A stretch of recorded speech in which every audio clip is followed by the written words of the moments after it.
this brings to an end the file passed for all and sundry, save the President of the Republic, the clergy, and the immediate family who must see the closing of the casket. I ask humbly that we all be seated in readiness to receive. We welcome you all, our Vice President.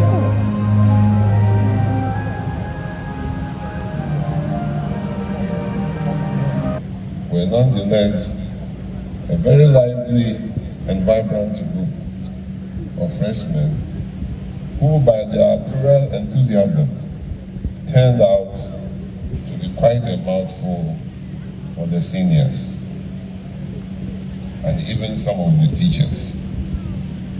They were, however, groomed and kept in check by an orchestra composed of multiracial, multicultural members of staff, and conducted by the one and in 1968.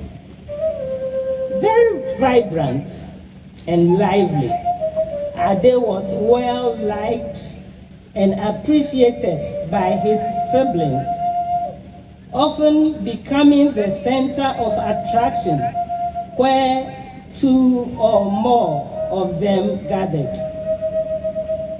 His leadership style in relation to his younger siblings could be best described as a dictator, although benevolent, often giving them limited choices. His dictatorial tendencies were, however, often tempered with his acts of loyalty and kindness. After passing his common entrance examinations, Ade gained admission to Adisodel College in Cape Coast, where he went on to successfully complete his ordinary level examinations in 1973. Even as a junior at Adisodel, his vivacious character won him the affection and admiration of both his peers and seniors alike. At this early stage of his life, he showed glimpses of who he was to become. As a Form 2 student, Ade was selected to be the campaign manager of a sixth former who was vying for the position of school prefect.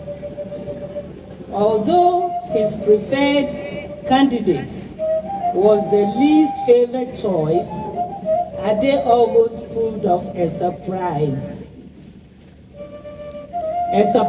victory, winning the admiration of his colleagues and organizational skills. Admiration of his colleagues. He possessed extraordinary leadership, management, and organizational skills. And it's no surprise that he later found himself in frontal positions in sports and politics. After Adisodel College, Ade left for the United Kingdom, where he enrolled at Southwest London College, London, for his advanced level examinations. While studying for his A-levels, he had to balance the strenuous demands of studying with working to make ends meet. This experience instilled in him the discipline of hard work and service. In 1975, Ade gained admission to the University of Staffordshire, Stoke-on-Trent in the United Kingdom, and graduated in 1978 with BA Hons in Economics. In pursuit of further academic laurels, Ade went to obtain an MA in Economics from the University of Wales in Aberystwyth in the United Kingdom. the world of work.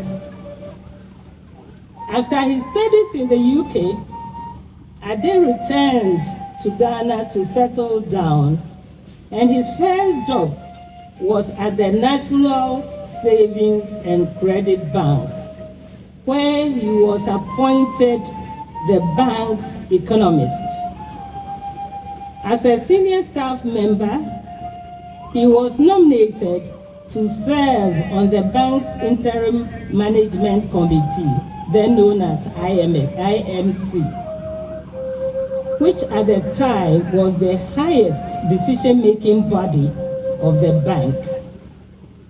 As a new graduate, Ade found himself thrust into this high-profile role, which involved overseeing the bank's management and operations. After 3 years in this role, from 1980 to 1983, he had the opportunity to return to the United Kingdom, where he gained employment as an administrative officer with the London Borough of Wandsworth from 1983 to 1985. In this role, Ade learned and appreciated the rudiments of local governance and its impact on the vulnerable in the society. As time went by, Ade realized the knack he had for business entrepreneurship and established a number of successful businesses, ranging from the operations of Forex Bureau to businesses in transport and logistics, as well as trade facilitation. He also provided economic and managerial advisory consultancy services. His personable nature and astute business acumen made him an asset to institutions, serving on boards and committees where he brought to bear his leadership skills and strategic expertise. It is instructive to know that many of the businesses he co-founded are still flourishing. Public service.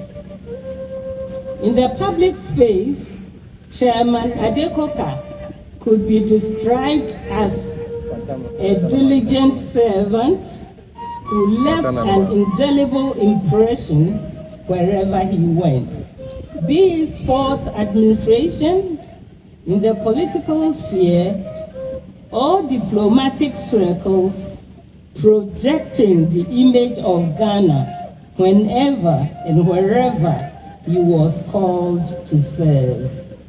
His immense contribution towards socio-economic development and the welfare of the ordinary Ghanaian is well known.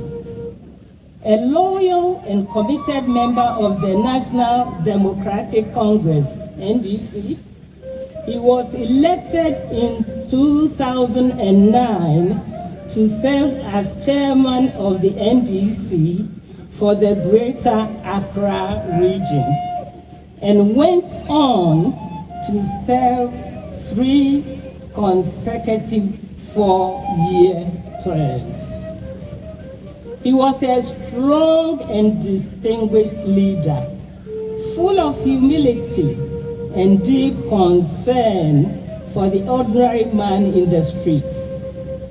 Party first was his motto, always refusing to accept anything that would not enhance the fortunes of his political party and the nation.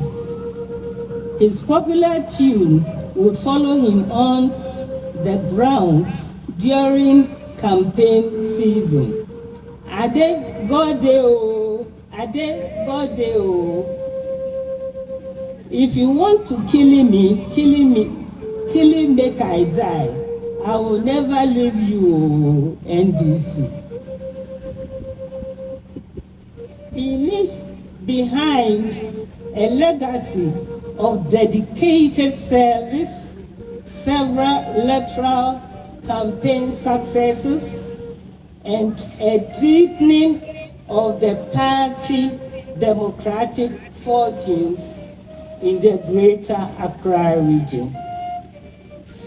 His great belief in man's capabilities and his unwavering can-do spirit provided a platform for his remarkable achievements in public life. Whether you liked or disliked him, there was one common thread no one could dispute, and that was his culture of hard work, discipline, and perseverance. He has been described as a unifier and a dedicated leader who always valued consultation and inclusivity in decision making. You will find Ade on the media platforms, morning, afternoon, or evening, a vocal representative of the NDC party, and anything that will project the image of the country and contribute to development.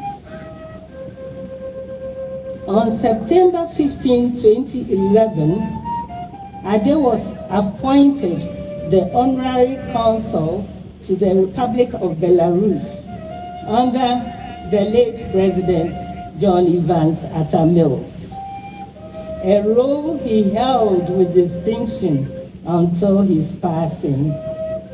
In this capacity, he fostered and sustained strong diplomatic relations between Ghana and Belarus, serving as a reliable bridge between the two nations.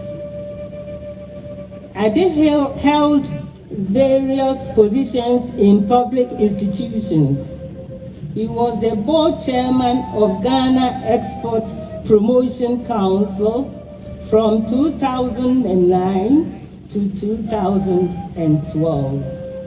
During his term, the council focused on diversifying Ghana's export base beyond traditional commodities like cocoa and gold, and supporting small and medium enterprises.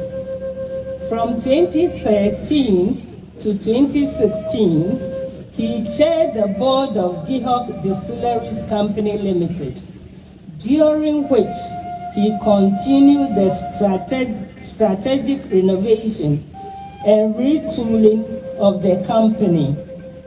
His chairmanship saw the construction of a water treatment plant, a storage farm for neutral alcohol, a perimeter drainage system, and a waste treatment plant to meet international environmental standards, among other things. During his tenure, efforts were made to expand the marketing of Gihok's products into the Nigerian and South African markets. He was being considered for an ambassadorial role before his unfortunate demise. The sports arena. Chairman Ade Koka was an avid supporter and administrator of football. In 1980, he became the treasurer and general secretary of the famous Accra Great Olympics Football Club. His 20-year association with the club saw him reach the pinnacle as chairman of the club, chalking many successes in his tenure. He was also a board member of the Ghana Football Association from 1981, rising to become its vice chairman between 1995 to 2000. His commitment to promoting integrity in the sport was indisputable.